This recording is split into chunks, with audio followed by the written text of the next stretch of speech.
Oi, gente, chegando a HcO, vamos compartilhar aqui com vocês um pouquinho da emoção de ontem, só para sentir no coração e a gente já começa.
Ah, que coisa mais linda, gente!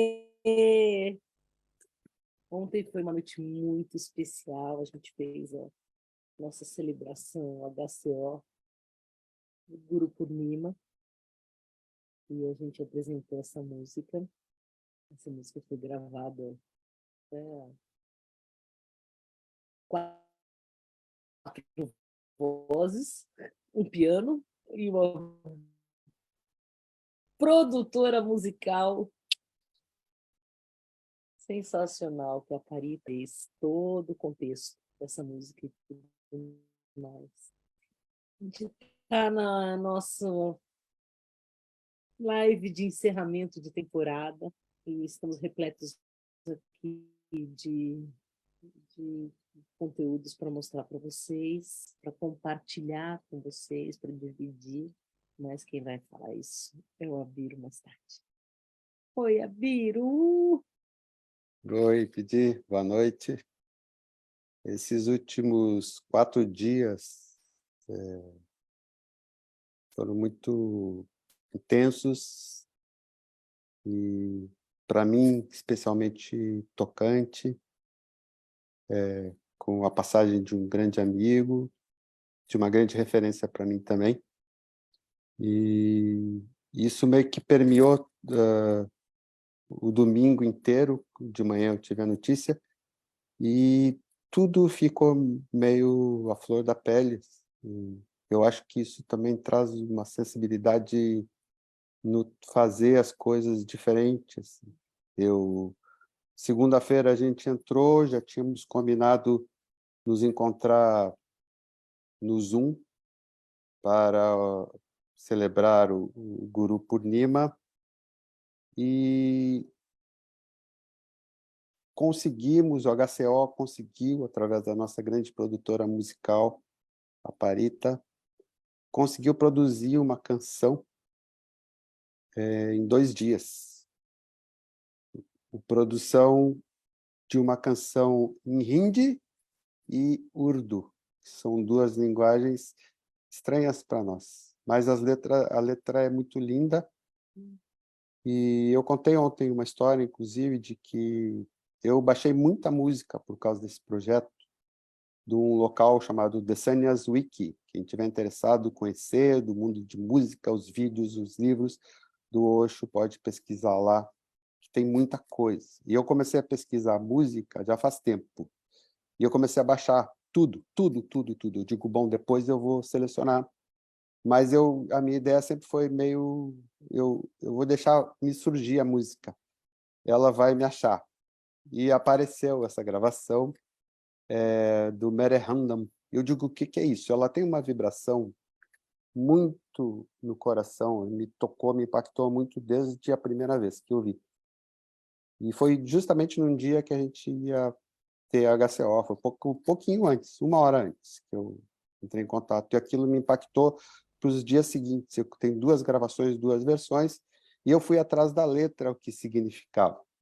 Daí eu recebi da Índia o significado, e não só o significado da música, mas um contexto dela, em que ela foi criada, porque essa música foi tocada no último discurso em público do Osho, a última vez que ele falou no Buddha Hall. Depois ele sumiu um tempo, doente, e surgiu depois sem falar mais, ele só encontrava em silêncio. E nesse último discurso é cantada essa música, mas as palavras que deram origem à canção estão ligadas a uma fala do Osho de 1 ano antes da sua partida, que teve toda uma história em Pune com a troca de nome dele. Foi uma coisa assim, a gente levava muito na gozação, muitas gargalhadas a cada dia, e tinha um nome novo. E teve toda uma história com uma profecia de uma vidente japonesa. A gente contou isso ontem em detalhe. A gente vai lançar depois a edição dessa gravação que foi gravada. E vamos passar esses textos que foram lidos lá sobre toda essa história, onde nasceu Merehandam, que é essa canção que a gente gravou. tá linda, e ela imediatamente ganhou o mundo. Ela já está na Índia, ela já está na Europa, e eu acho que vai circular um tanto. E vem nessa história que foram palavras que o Osho proferiu para os seus discípulos. E isso está vinculado a uma história com Buda e com a reencarnação do Buda na forma de Maitreya. A Maitreya significa amigo. E Meredost, que é parte da música, também significa amigo. E tudo que o Osho fala dentro desse contexto que a gente falou, depois a gente vai publicar isso em outro momento, né? Isso. E, enfim, hoje tem bastante coisa para falar. Eu vou dar os recados. Dívia está compartilhando já nos nossos Já compartilhei. canais? Tá. Então, primeiro eu vou fazer nossos agradecimentos. Hoje nem precisa passar a lista toda, porque ao final do vídeo, hoje nós vamos passar uma entrevista gravada com Bhagawati, uma pessoa que teve muito tempo, muito próxima do Osho. E, enfim, é muito lindo, mas vai ser daqui a pouco. Antes disso, então, os nossos agradecimentos vão aparecer nos créditos dos vídeos, mas eu vou agradecer de novo a Parita por todo o trabalho, por toda a dedicação para esse projeto, ao Miguel Fine, que nos apoia tanto, sempre disposto a dar sua contribuição na arte visual, a Catarina Lira, que faz um trabalho intenso de legendas para a gente, nossos páginas, grupos Osho de apoio, né? Osho Sem Fronteiras, Gabriel Sananda e equipe, Nelsânias A Nova Realidade, Francisco Siqueira e equipe. A gente toca esse projeto com apoio de doadores, então a gente agradece quem puder apoiar, porque ele tem custos, então tem umas pessoas que a gente já nos apoiam, mas está apertadinho o dinheiro, aumentaram os nossos custos, então quem puder dar uma força. Hoje é o último da temporada, mas o trabalho segue. Nós estamos com 11 gravações, umas pérolas, 11 gravações, que vão ser publicados ao longo, eu acho que de quase um ano já, e a gente está continuando gravando. Tem promessas, tem contatos sendo feitos, então isso vai por um bom tempo.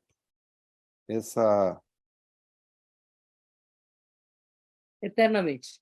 Essa Como durar. Essa comunidade Osho É. que nos permite viver isso tão lindamente. Eu fiquei muito tocado com o evento de ontem também. E segue tudo, né? Então, agradecemos nossos apoiadores Pix, agradecemos, a Dívia coloca Chave Pix ali, para quem puder ajudar, nos comentários fixos.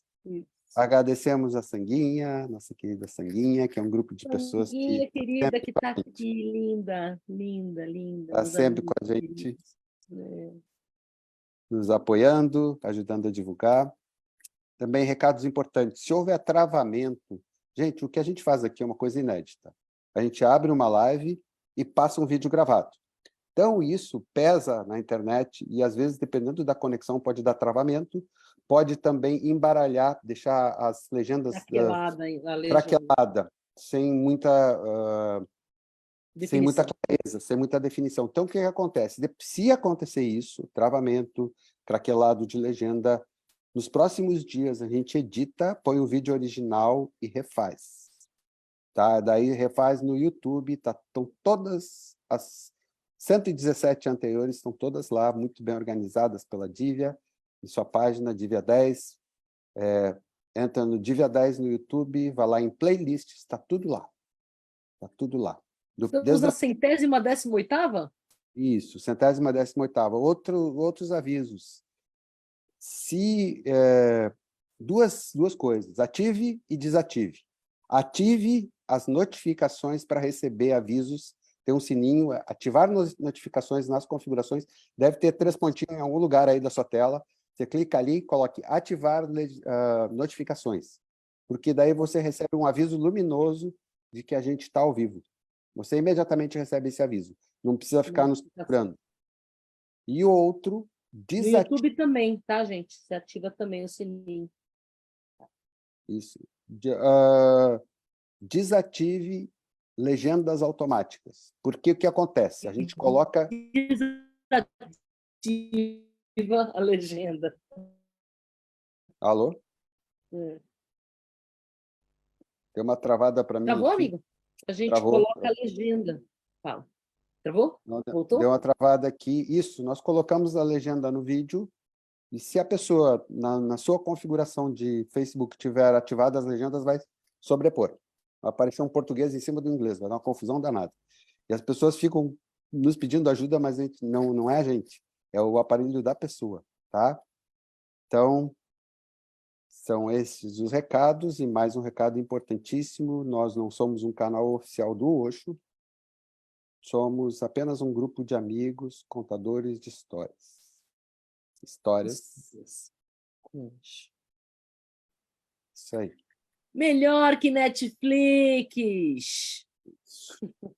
Pessoal,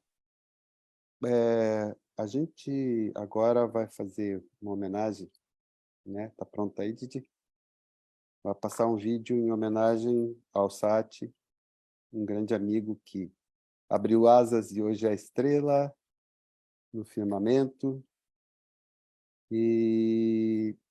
Mas antes disso mesmo, eu gostaria de saudar algumas pessoas. Esse vídeo do Sati, eu quero dedicar ele a muitos amigos que partiram recentemente, e eu vou falar o nome deles aqui e vou fazer um jai, uma saudação, que de alguma forma eles estão com a gente.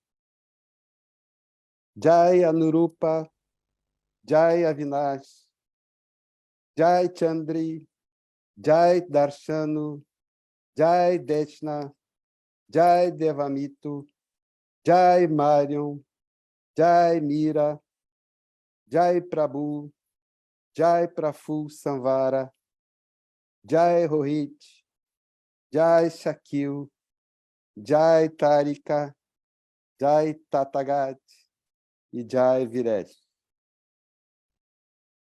Essa lista podia ser muito maior, eu coloquei os nomes que me vieram imediatamente, né? E certamente, se alguém se lembrar de mais alguém, pode colocar nos comentários a nossa homenagem também a todos essa grande sanga do mundo Osho. Osho, na minha vida, é como o fio que liga as contas de um mala, sendo que cada peça é uma experiência. Esse exercício do Osho, dos nomes, né? Osho te dá um novo nome, né? E eu lutei com esse amor, verdade e iluminação. Qual é o seu nome? Amor, verdade e iluminação. Há uns 3 anos atrás, veja que durou tempo, eu sou sannyasi há 40 anos. Um dia, eu olhei para esse nome e falei assim, pô, esse nome quer dizer verdadeira, sati, consciência, bodhi, amorosa, prem. Falei, puxa, amor, verdadeira iluminação. Eu não sou iluminado. Eu não tenho tanta honestidade assim, nem comigo, nem com ninguém. E também não sou tão amoroso assim, nem comigo, nem com ninguém. Mas se você conceber verdadeira consciência amorosa, eu acho que se eu imaginar os caminhos da minha vida, desde o começo foram nessa direção. Eu sempre amei muito, eu sempre estudei muito, eu sempre pratiquei muito aquilo que eu acreditava. E é óbvio que quem se abre a essas 3 coisas, fatalmente vai errar muito. E quem erra muito, aprende demais. Então, na verdade, o Osho me deu um caminho de aprendizado. Mas, pensando bem, eu vejo que dentro de mim ainda tem um Lisboa. Eu honro muito os Lisboas. Meu pai, meu avô, todos eles são de tradições médicas, todos eles foram curadores. Meu bisavô já era um sanitário, um clínico, né? Então eu acho que Satibó de Lisboa está bem casado. É o Satibode e o Lisboa. O Prê é como uma radiação que banha os dois. E fica aqui o amor pelo meu pai, pelos meus ancestrais, uma gratidão muito grande por Osho, que não é uma pessoa, é uma experiência. Osho é uma experiência. Quando aquela estrutura toda quebrou, se dissolveu, e junto com ela Osho também se foi, ficaram 600 livros compilados do que ele disse. Eu tenho uma relíquia aqui, que são cartinhas dele aos parentes, de mão, escrito em 1962. Então, Osho não é uma onda moderna, não é um modernismo. Osho é uma experiência interior, que tem a ver com o ser, com o verdadeiro ser, e esse ser é puro amor. Quando eu encontro Osho em mim, eu encontro amor. Quando eu encontro Osho em mim, eu encontro consciência. Quando eu encontro Osho em mim, eu encontro uma verdade. E quando eu encontro Osho no mundo, eu encontro o meu trabalho. O que me dá mais tesão no meu trabalho é estar junto com as pessoas. E sentir que aqui nessa minha cadeira é um prazer imenso, um orgasmo profundo estar em contato com todos vocês. Agradeço muito a oportunidade dessa vivência que vocês me propiciaram. Envio a todos votos de alegria, amor, saúde, muitas bênçãos no coração. Estou sempre disponível a vocês quando precisarem, para falar de Osho ou de qualquer outra coisa. Agradeço muito às companheiras que me acompanharam nesse caminho, agradeço aos filhos e à minha filha, agradeço a todos os meus netos, agradeço a esses amores todos. É sempre uma emoção, Osho, muito profunda, ter encontrado você na minha vida. Muito profunda. Não posso dizer que é uma gratidão, porque é uma experiência de amor que transcende a gratidão. Não preciso ser grato a nada. Você simplesmente mostrou ou me ajudou a ver quem eu realmente sou. E agradeço especialmente a vocês que me deram a oportunidade dessa vivência emocionante.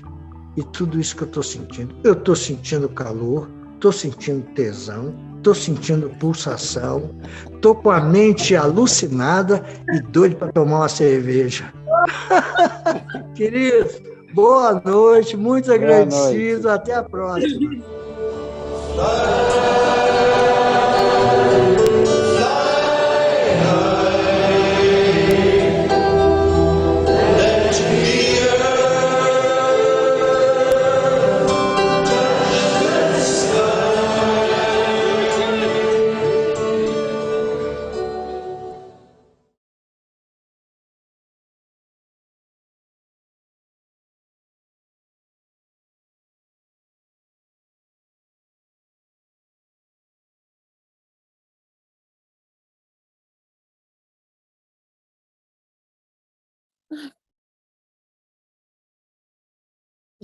A gente respira fundo e toca o barco.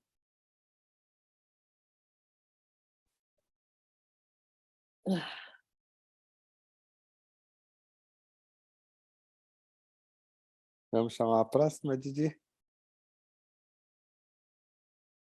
E agora, essa linda entrevista, com mais essa joia.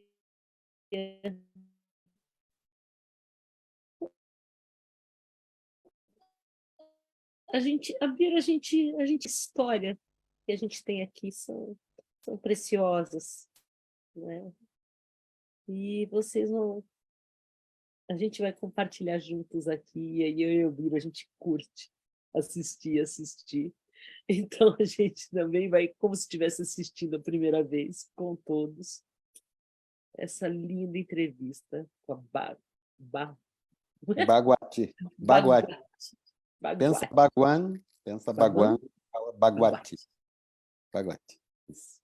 Vamos lá? Bhagawati, linda, linda, linda. A gente vai no final para se despedir, né? Se, como a gente falou, se está travar qualquer coisa, vai estar limpinho no YouTube depois para assistir.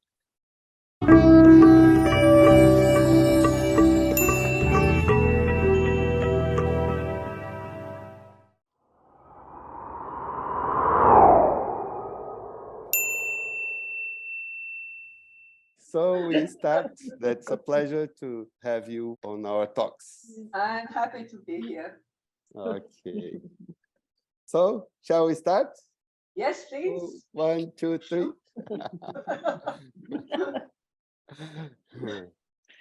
So, how did Osho come into your life? Okay. I was living in Bremen at the time. I was born in Austria, but I moved to Bremen because later I married also, and then I divorced because I was not sure what is going on in my life, and I couldn't see myself for another 50 years doing the same stuff.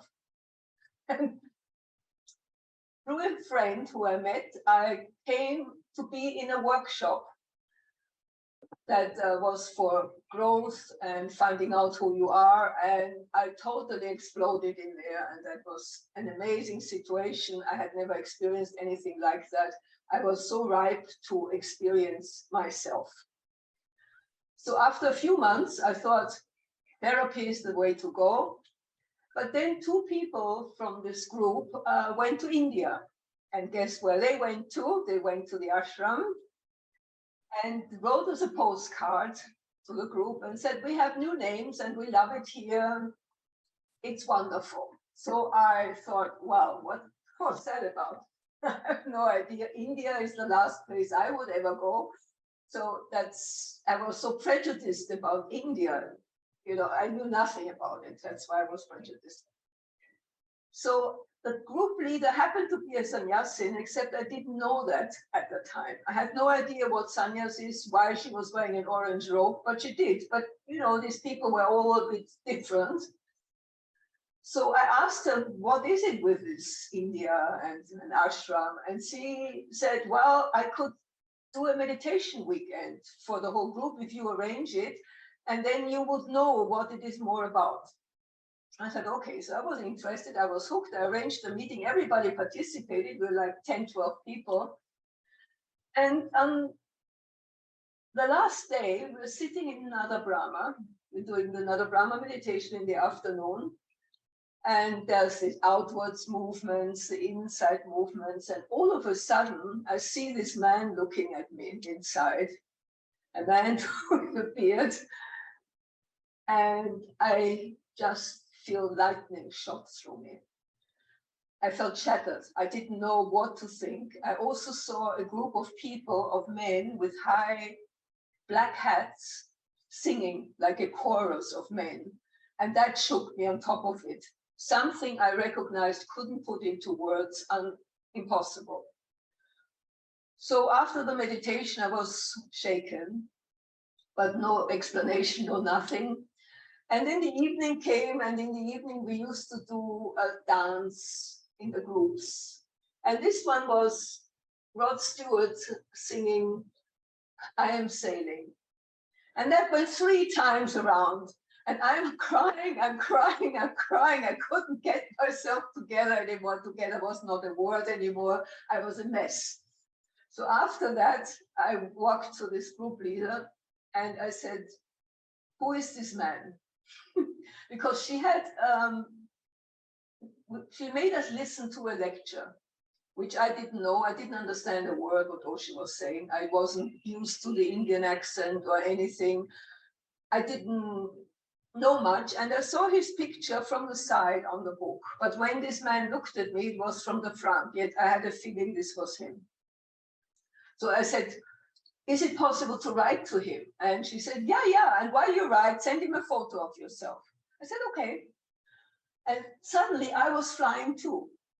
And I drove home and I wrote a letter to Osho and to Bhagwan, of course, at that time, it was in the mid-70s. And I said, this and this and this happened. I have to come and see you. And sent it off. Of course, I couldn't go to India that fast. I was in a work situation. I couldn't take any holidays anymore. It was winter. So I said I could come in February. So a few weeks later, I get a letter, and it says Ma Anand Bhagawati and my legal name in brackets. And I thought, wow, what's that? I didn't know. I didn't know about the names and anything. And I opened it, and he gave me a sannyas. He gave me my name. And so I called up this group leader who was in England, and I said, what do I do now? Who am I? Anand or Bhagawati or Ma? I don't know what I am. And she explained everything to me then, and she said, I'll bring you a mala from England next time I come.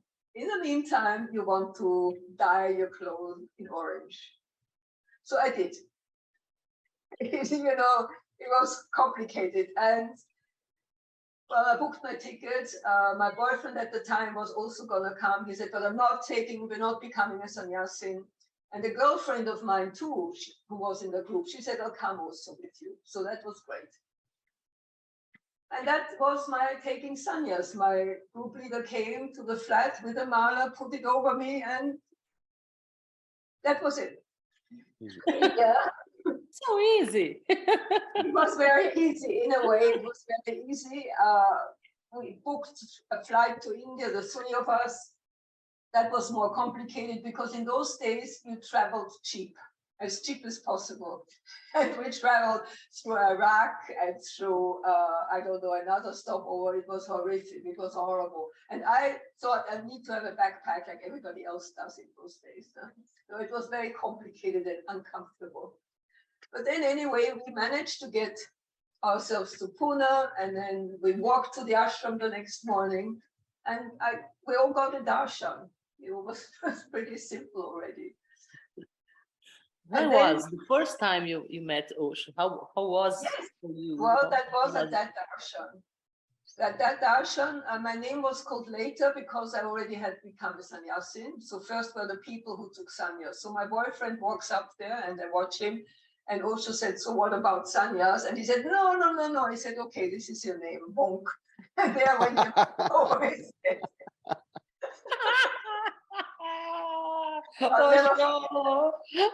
Sure.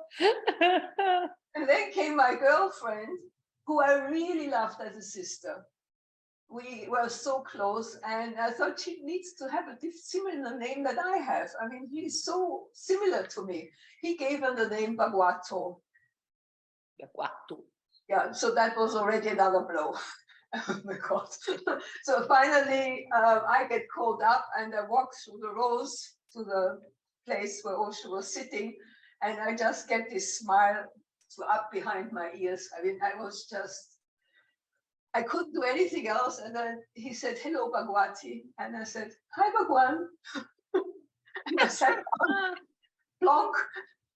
And I don't remember much. I just looked at him. I looked through his eyes into nothingness, and I felt, I have come home. This is it. I knew this was it for my life. And it has been for me, my life. My life is Osho. There is no other word. The gratefulness that I was able in this life to meet this man, this being, and what he did for humanity, for all of us, for all sannyasins, is so inexplicable and so tremendously huge. I can burst just saying this, bursting with happiness. Bhagawati. Bhagawati. Yes. Bhagawati. There's an A in between. It's written Bhagawati, but it doesn't matter. Osho always pronounced it totally different. He said Bhagawati. Bhagawati. Bhagawati. Okay.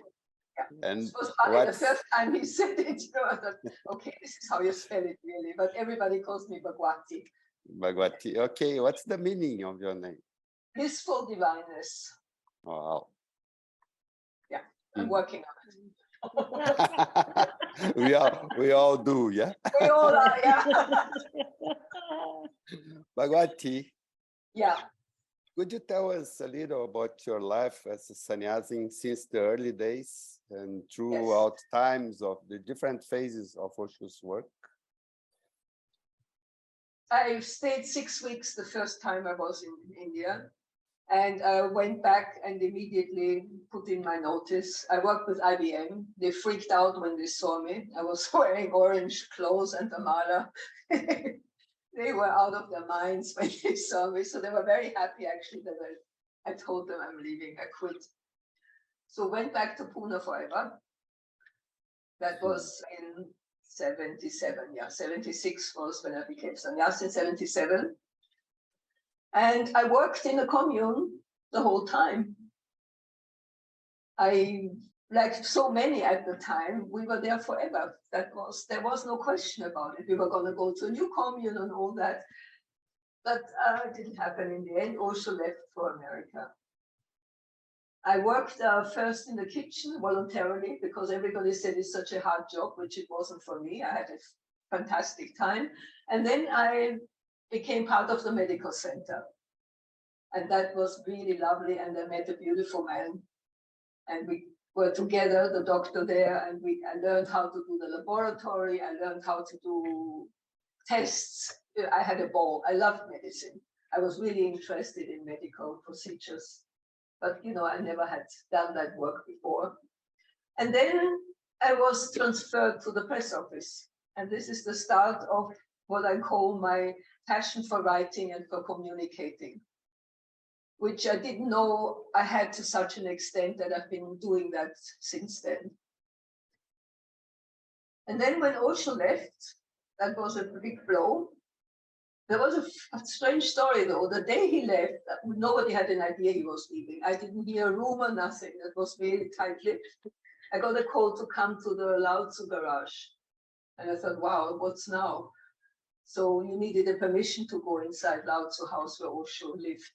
And I walked they showed me the garage, go into the garage, and there was the car and about 20 people and me.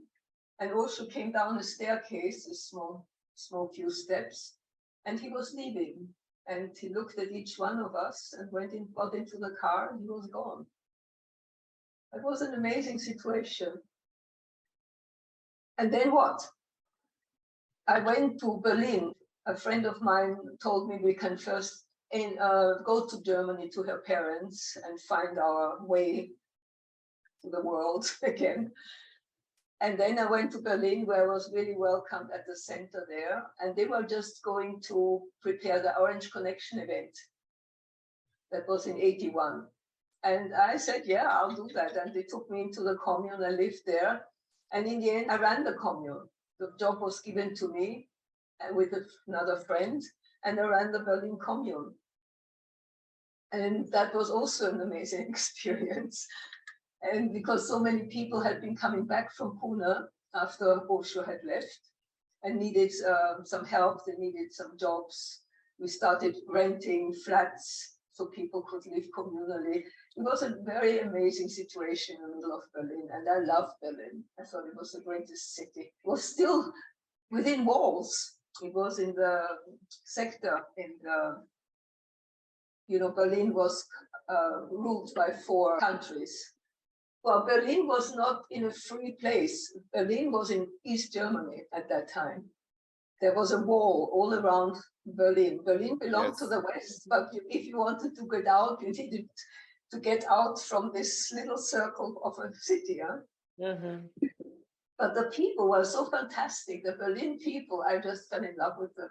They are very outspoken and a lot of fun to be with. And then the branch happened while I was busy with the center. And we were encouraged to tell everybody to go and come for the first festival. And I had seen photographs of the ranch, people in tents, mud everywhere, cold. And I said, okay, I'll do what I can, but I'm not going. I have to hold the fort here in Berlin. I didn't want to go. I thought, this is a terrible place. I don't want to be there.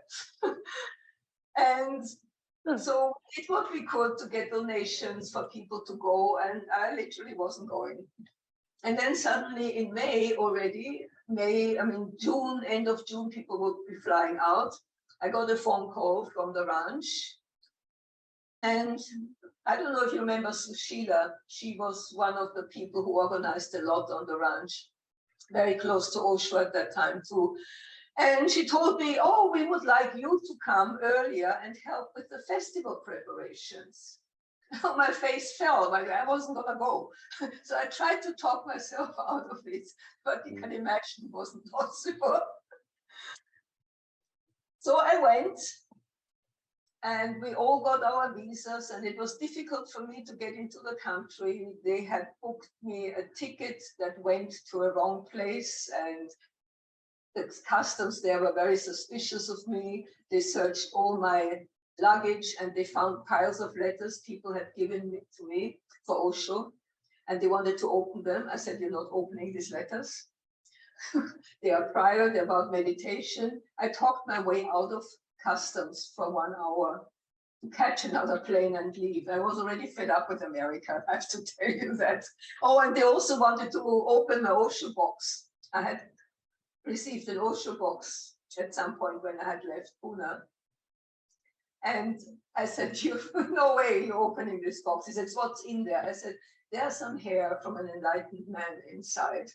And the guy couldn't do anything with it. So anyway, I come to the ranch and I'm just loving it. And a long story short, I stay again forever. So there I was, and I enjoyed the ranch. I was a Twinkie. A Twinkie was one of the people who accompanied visitors and the press, the media. We were the guys who talked. We told them what was happening here. We drove them around in cars. It was a fantastic job. I really liked it. Before that, I had some other jobs, but that was my main job, and I really enjoyed it. Until Osho left again. Of course, there's a lot to say about Rajneeshpuram and this and that, but it's so long in the past. I loved being there. It was hard at times, but I really loved being there.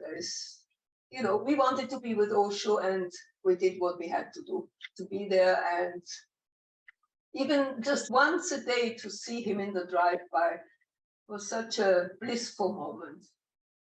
In his funny painted cars, they were so much fun, and the music, so many people were playing music. It was incredible, a line of people, and he would go so slowly. Sometimes he had to change the car because it overheated, because he went so slowly. So then there was again the question. Oh, I have to backtrack a little bit. In end of 84, a year before Osho left, I had a dream. I dreamt Osho I was standing with several people, about a dozen people, and Osho was driving past me. And in the dream, he looked at me and kind of had his hand open and said something, which I couldn't remember when I woke up. It was something like, it's not going to be easy, but it's going to be okay. That's my words. This is what I remember. I thought, what's that about? That next morning, I got called into the office, the main office, and say, how about your passport? I hope it is valid. I said, yeah, I have a valid passport. They said, you're going to go to Europe.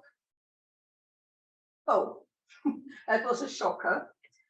What had happened, they started to have an exchange with sannyasins from the European communes to the American commune and back. And I was going to go together with Isabel, who was the department head of the Twinkies, to set up press offices in Europe. It was supposed to be for 6 weeks, and we flew up in this small Convair aeroplane. It took us 48 hours to get to Cologne. We had 4 stopovers. In the middle of winter, we went via Alaska to Greenland to North Scotland. And at the moment we landed in Germany, in Cologne, which was a small airport, I saw floodlights going up, and there were police with dogs. And I thought, what is this? They were very confused, the authorities, because nobody lands there in the middle of the night coming from America, basically. So they were thinking it's a drug run or something. I don't know what they were thinking. But then they relaxed and we could embark and disembark and everything was okay again. But it was a hairy flight. We were all, the pilots were sannyasins, everybody sannyasins, and about a dozen teenagers were in there. So we were about a dozen people in that plane. So that was one of the so-called dreams I had before that came to pass. Yeah, it's a weird story. Yeah, I also had another weird story. In the summer of '84, I had a dream that the CIA was in Rajneeshpuram and they were searching Osho's house, but he wasn't there anymore. So I told that a dream to one of the ladies who were the mamas, and they just noted it and nothing else. But a year later, basically, the FBI was there, and then Osho left. You know, it's really strange because why did I dream that? So dreaming is an important thing to be alert about. You know, I couldn't have made it up, you know, why would I have? But, you know, things from the future are suddenly there.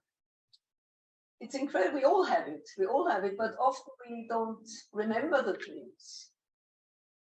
Anyway, that's just a fun little tidbit. Dream with something, with Osho is something special. Something. Yeah, I always wake up. Yes. Every time I dream of Osho, I wake up in the middle of the night and I remember the dreams. Mm-hmm. Many other dreams I don't remember, or it's early in the morning and I remember because of that. But every dream with Osho, I wake up in the middle of the night, alert, completely alert, and I don't need to write it down or anything. It's just there. Mm-hmm. Now, the trip in Europe was very interesting because I was told after a few weeks, I'm not going back. I'm going to stay half a year till the next festival. So that was a bit of a bummer because I wanted to go back, but I fell madly in love with a beautiful man who I'm still with. Yeah, he was in the commune, he was in the Swiss commune, and there was just this wonderful love affair that happened. So by the time I went back to Rajneeshpuram for the festival, he also came with the commune people and we saw each other again. And then when Osho left, he said, why don't you come to Zurich? And I was in a twist because I didn't know him that well. I just knew I was really very much in love with him. That was very clear. And I had other options what I could do after Osho left. And then one morning I woke up and the message was right here, you're going to Zurich. Okay. And we're still together. So it's been a long time. You stayed in Zurich during the world tour of Osho? No, another was part of Rajneesh services. And he had work to do in London, so I went with him to London. And I did some administrative work for what was happening for Rajneesh services. I helped. And then I was asked to do Hasya's mail, to take care of the mail, answer letters, because she didn't have time. And then I got a phone call after Osho had been to Kathmandu, that Osho was now in Greece, and can I come there tomorrow? Take a plane the next day and do the press. That was really exciting. I got there. I flew off the next day, flew to Crete, and there were he had been there just for a few days, and I started to call the press. I still had all my press contacts from Rajneeshpuram and asked them to come to Crete, and they all came. There were so many press people coming every day, asking Osho's questions. It was absolutely incredible. I had help from another sannyasin who was there, who I knew from Germany. So the two of us, we were on our feet the whole day, talking to the press, getting their questions into Osho. wow, it was wonderful. Sitting there in Crete, there was a paved open porch and a huge tree in the back where Osho was sitting in front of that tree. I always love Osho connected to a tree. It's very dear to me, this image, probably because he also told us about the tree that became enlightened on. I went there. It's amazing, that tree in India. And Anata also came, my partner now. He also came, they closed the office in London and everybody came to Crete. People came in day by day by day. In the end, there were quite a lot of people there. And then the police came because the youth of Greece was threatened by Osho's message. Yes. Yeah. That's on the Socrates poisoned again, yeah? Absolutely. It's not unbelievable because we know Jesus got crucified for speaking the truth. Buddha was attacked the whole time. Mansur got, I think, cut in 4 pieces. Many of the Enlightenment, Socrates was poisoned.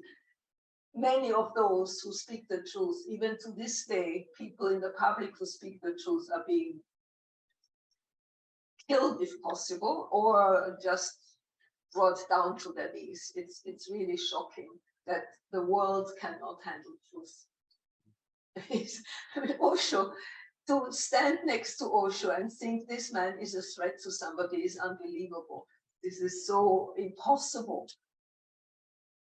I mean, he didn't do anything. He never broke laws. He had no money, and all these accusations of what he had and didn't have, that was all just to bring him down. And he couldn't be brought down. He couldn't. Not even today. No. Osho is still loved, and a lot of people are taking sannyas, still taking sannyas, new people, and they want to know. So it's beautiful that you're making this talk, that more people hear about Osho, and all his books are there, his videotapes, the audio tapes. Osho is there when you listen, when you read. If you open, he's there, he visits. Yes. I don't know how he does that. I don't know how he does that, but he does. You see, I've seen the images of this video they made with him in Greece, living in Greece. It's impressive. It's very impressive.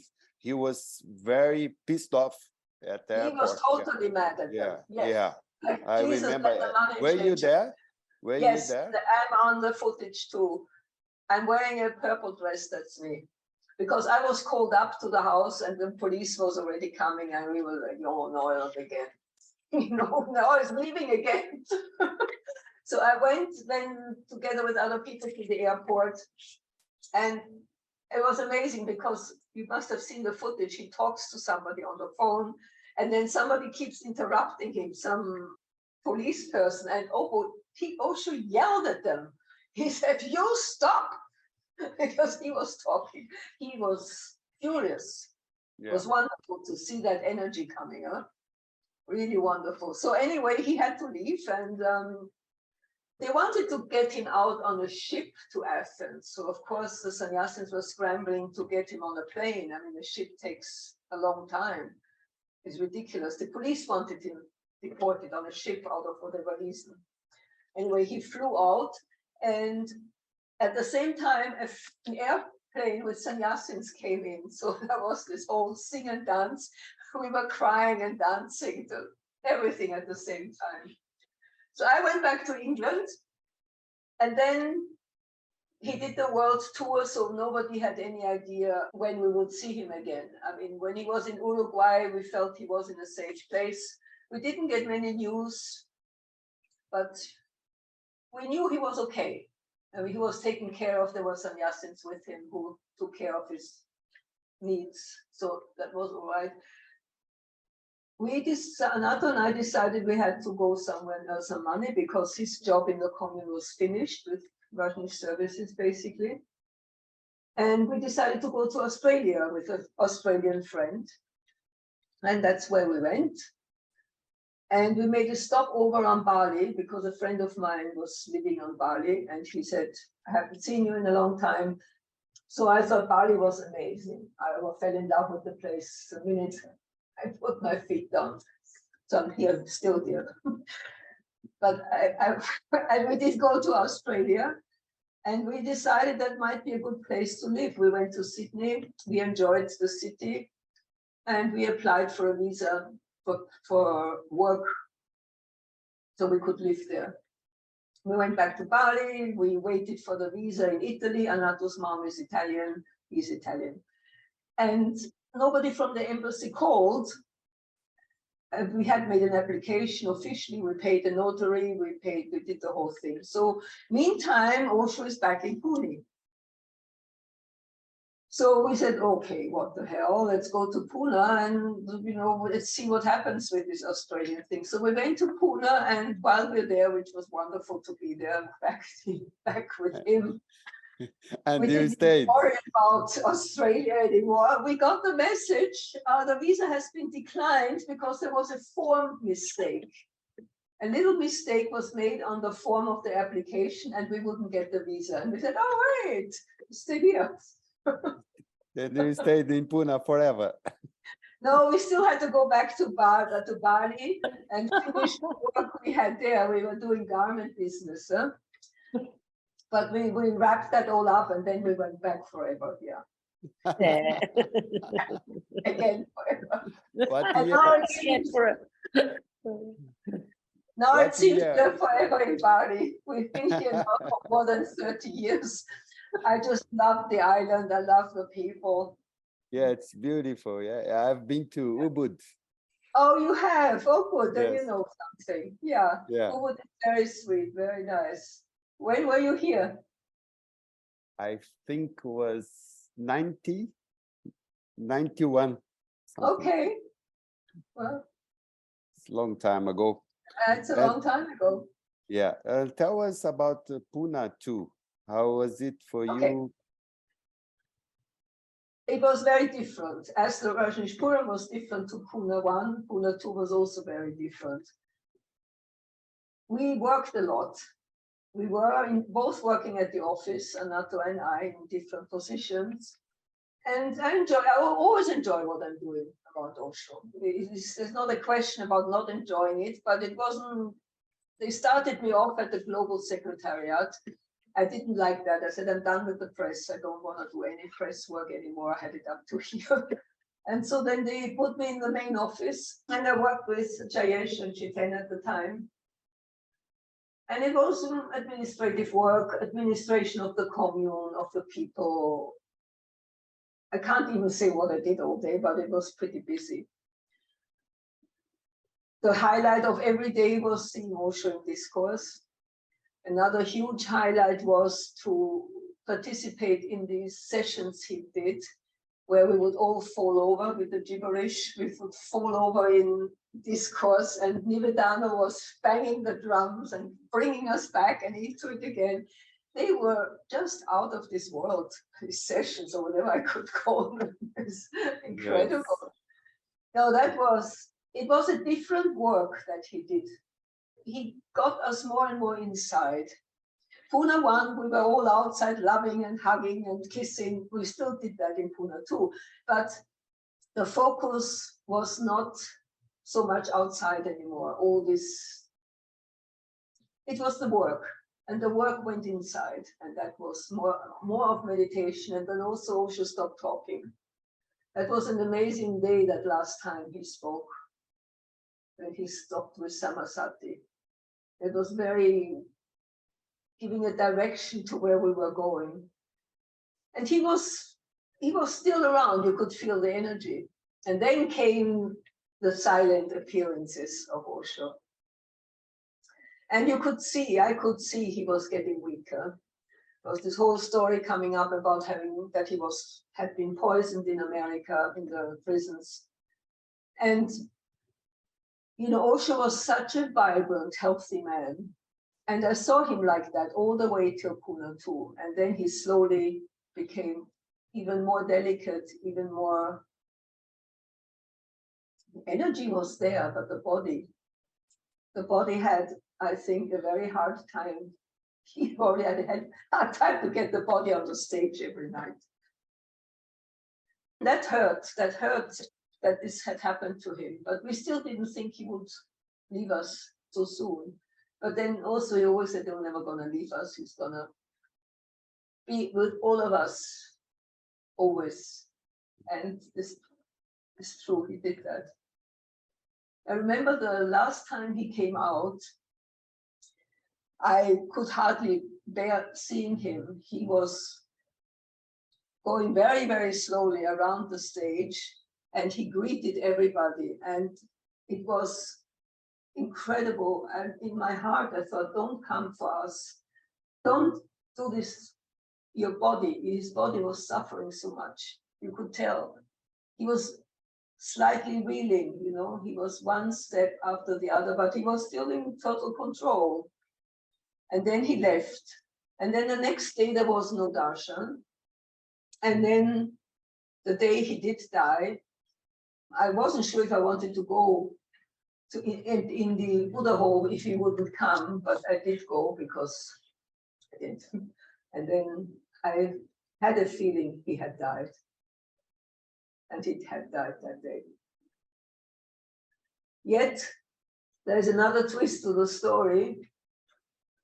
When we were shouting Osho, when he was lying on the days, I felt a sense of liberation that was gigantic. Because I was so attached to his human form, I would have never left him. I couldn't have, but I was attached. There was a huge attachment to his human form. And that was no longer there. And suddenly there was all the freedom in the world. But we didn't leave right away. We stayed another year, Anato and I. We thought we could manage that the commune continues in Osho's vision, but it didn't. It started changing. Changes were happening that we couldn't comply with. And that's okay, you know. He also had said many times, I want my people out there in the world, in the marketplace, so that's where we went. And the marketplace was Bali. It's a beautiful marketplace. Yeah, absolutely. So beautiful marketplace. Yeah, but throughout the time, I stayed in touch with so many sannyasins, and I started writing for the Vina Connection. That's a magazine out of California that Avinasho and Danyam are running. I think you might know them. I've talked to them. Okay. Good. Okay, good. So I started sending them gossip because so many people started coming through Bali. So I met most people who came on a visit, and then I started writing little stories about them till Avinasho said, why don't you write your own column? I said, okay, I can do that. And since then, I'm writing a column every month, every 2 months, gossip from Bali and beyond. And I'm still writing it. It's a lot of fun. That's nice. Yeah. And Anato and I started work. We had a garment business. And we had great times. We still have. And then about 10 years ago, Punya started with Vina, the Osho News. And Punya invited me to also become a contributor, and I did that till last year. And that was a lot of fun and a lot of good experience and a lot of writing. And I really discovered how much I love writing. In that time, I also gathered stories from more than 40 people and published a book called Past the Point of No Return. The stories of people, where they were and what happened when they first met Osho. Yeah, similar idea. Yes, great. Punya is helping us a lot, you know. Good. Yeah, she was. Yeah, helping us to find people. Great. And so that's beautiful. Yeah. Yeah, that book was a lot of fun to do. It took a few years to get it together because I needed to get the stories from the people directly. I didn't want to rewrite their story. I wanted them authentically on paper, and it got published, and now it's out of print. And Osho World, who published it, is putting the stories up every week now. on their website, if you can see, every week is a story, and you can also read the old stories from the book. And then Punya puts it once a month. She puts several stories together and publishes it too. And a lot of people are loving it. Wow. We're gonna see it also. Yeah, you're gonna see it.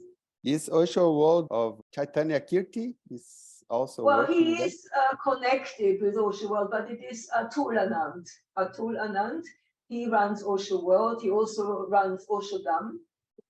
And he published quite a few books in his time. Right now, book publishing is not big. But he's a lovely man. Yeah, he is really lovely. He has supported everything Osho since he was a child, I think. I don't know. But his father died an enlightened man, Prakash Saraswati. His father founded the center in Delhi. And it's a lovely place. And he's very supportive for everything Osho. Yeah. And then life goes on. Every day is a new happening. The body is very energetic. It has a good energy. And it's very creative. It really infuses people with a lot of energy to do something creative. And creativity can be anything. I mean, working in the garden is creativity too. I like to work in the garden. I love gardening.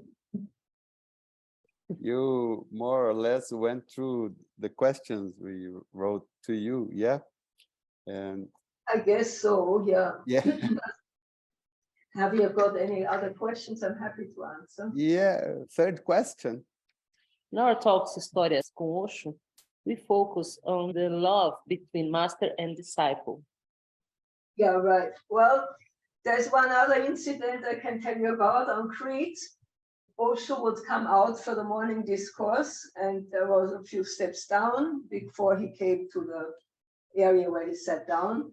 And then afterwards, he went back up again and would dance with people up there.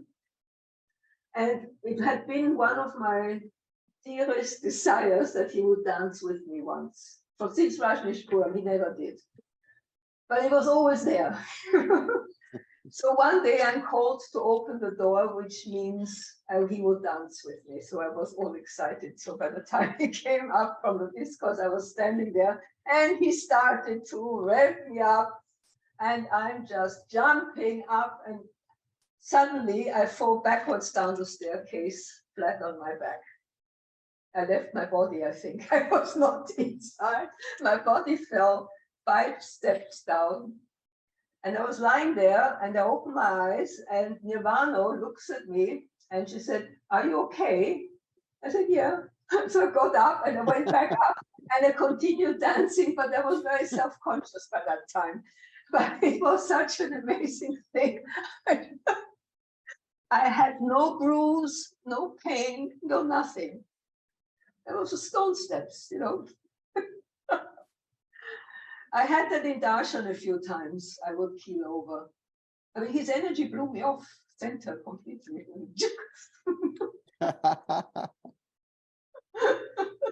I had many falls in my life. It's a very strange thing, but the falls with him were very special. No bruises. No bruise, nothing, never. I also fell backwards in darshan once. He asked me to put my hands up like this. And with his finger, he came like this far, maybe. And I fell backwards. Flat, wrong, my head on the marble. Nothing hurt. Just energy protection. Yeah, master energy. Yeah.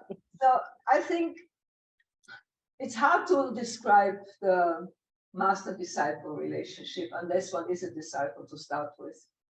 To bring this forward to other people, they usually think you're nuts.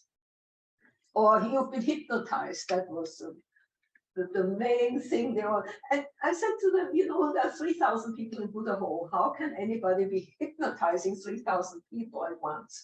You know, it's just not possible. But people look at the cheapest way out to put it down or to criticize it, and they have never been there. you know, you don't have to have seen Osho in the body. Because sometimes people say, yeah, you were there, you have seen him. I said, yeah, it was my time to meet him. Everybody has that time to meet Osho. And there will be people in 200 years from now who will meet Osho. He is not gone. His energy is there, his love is there on this planet. The love from other enlightened beings is still on this planet. If you ever go to India, you know, you feel it even in India. There were many people. And this never goes away, that energy and that love. It's almost tangible if you're sensitive. And to me, it's the most beautiful thing that I'm a sannyasi. That's all I am. This, you know, I have jobs, I do this and this, but it's always Osho. Osho is there. I love to listen to him every morning. Another night I sit for a small meditation in the morning. I listen to discourse. We're just enjoying it so much. My day starts differently. It doesn't have to be an hour, you know, it is just what you want. You can do what you want, but to hear his voice just for a few minutes and sit a little bit in silence is tremendous helpful for anything you might have been carrying around, or just let it go. One of his main things was let it go, let it go. You know, we carry so much junk around, which is useless. It won't help you. The mind still tries to run our lives. It gets less with time. I think the mind gets tired. Oh, has no luck today.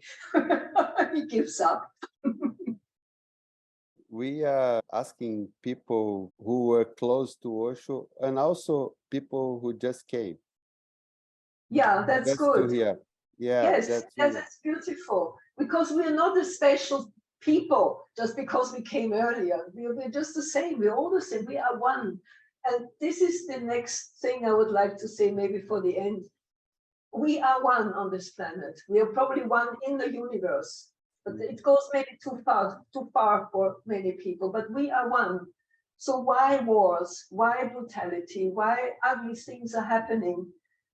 We are hurting each other in all these nasty and ugly things that are going on this planet. And people should remember we are one with our neighbors, with the plants, with the animals, with everybody. And if you truly think we are one, how can you start a war? How can this even happen? Why do we have boundaries? Why do we have countries and everybody's locked into their little world? We just all just open up, and hug people, hug trees. It is so important. Hugging is a very beautiful process of becoming one.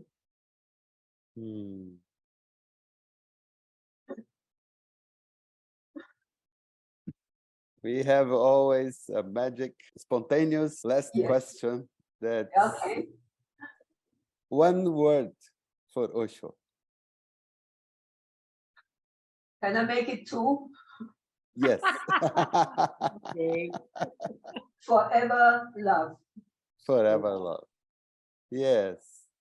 So you're gonna stay forever with us, okay? With all and everything. Thank you. Thank you very much. Thank you for having me. It's been lovely seeing you. Yes. What a beautiful moment. Thank you, Bhagawati. Thank you. Osho. Oh, show!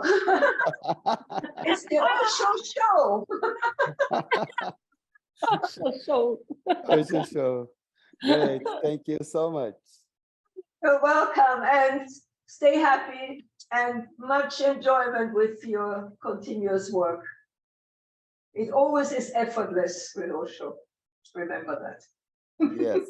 Yes. You can always get a little push on the back.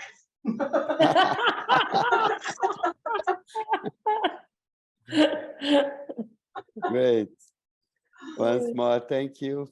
See you. Yeah. Yeah. Bye-bye. Stay in touch. Bye-bye. Yes. Bye-bye. Yes. Bye-bye. Bye.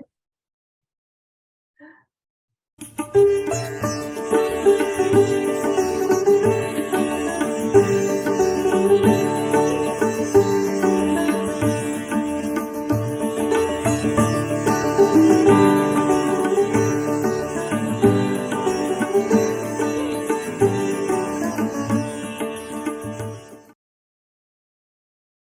Ai, gente, olha.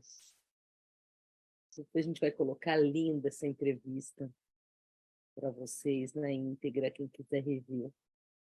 É sempre bom rever, né? Mas a internet tem esses mistérios e as conexões às vezes ficam instáveis. Gente, queria agradecer a Sanguinha Valente, que ficou com a gente. Sanguinha Valente ficou com a gente ali. Sanguinha Valente, que ficou com a gente. Muito obrigado. A gente está encerrando a 5ª temporada hoje. Voltaremos dia 1º de agosto. Tá? E a gente vai fazer de tudo para que não trave mais. Tudo que tiver ao nosso alcance, a gente vai tentar. Tá bom? Essa é a promessa. Tá bom? O nosso Miguel Fine vai fazer um trabalho de edição no vídeo, quando ele arranjar um tempo dessa agenda lotada que ele tem, mas a gente promete que não vai demorar muito. Muito obrigado, Tívia, pela parceria. A gente ficou super tocado ontem com o HcO Premium que a gente teve, né? E o lançamento do HcO Music. Quem quiser a trilha que foi passado no início, o vídeo ou o áudio, é só pedir aqui nos comentários que a gente manda no Messenger do Facebook ou whatever. Ok? Gente, muito obrigado. Osho show. Obrigada, gente. Já estou com saudade. Já já a gente se encontra de novo, toda terça-feira. Até já. Até já.